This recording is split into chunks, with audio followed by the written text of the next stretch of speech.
আজিৰ পৰা 5 বছৰ পিছত জেকবৰ বয়স তেওঁৰ পুত্ৰতকৈ 3 গুণ হ'ব। 5 বছৰ আগতে জেকবৰ বয়স তেওঁৰ পুত্ৰতকৈ 7 গুণ আছিল। তেওঁলোকৰ বৰ্তমান বয়স কিমান? আৰু বৰ্তমান এই বছৰটো আমি ধৰি ললো।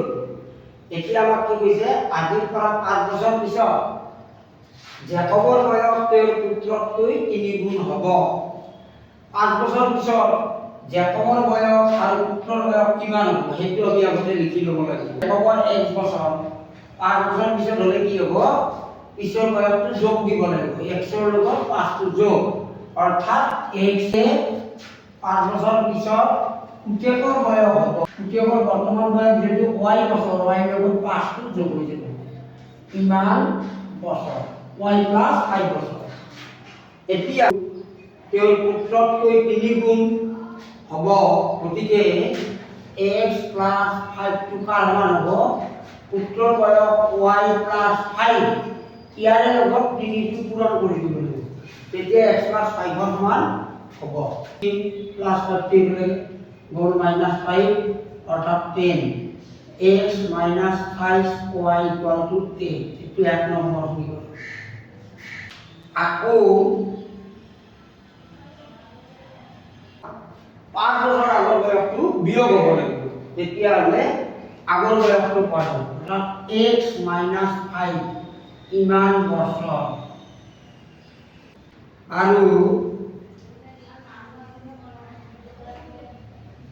বৰ্তমান বয়স, পুতেকৰ বৰ্তমান বয়স y বছৰ, তাৰ পৰা 5টো মাৰি দিলোঁ।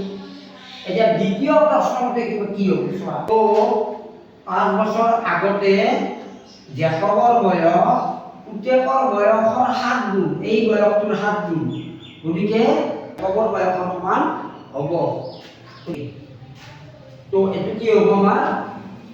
-30 হ'ব। তো এইটো কিমান হ'ব? তাৰমানে x minus 7y equal to 30। এইটো 2 নম্বৰ সমীকৰণ। এই সমীকৰণ দুটা আমি এতিয়া প্ৰতিস্থাপন পদ্ধতিত সমাধান কৰিম। 1 নম্বৰ আৰু 2 নম্বৰটোৰ পৰা 1 নম্বৰটো আমি লিখি ল'লো। x minus 3y minus equal to 10 আৰু 2 নম্বৰটো x minus 7y equal to minus 30। 2 number 1 নম্বৰটোৰ পৰা আমি x ৰ মান ল'লো, x equal to 10 plus 3y, এইটো 3 নম্বৰ বুলি ধৰিলো। 2 নম্বৰত x ৰ মান চলকীয় মান বহুৱাই পাওঁ। 2 নম্বৰটো আমি এইটো সমীকৰণ, এইটো ইয়াতে লিখি ল'লো।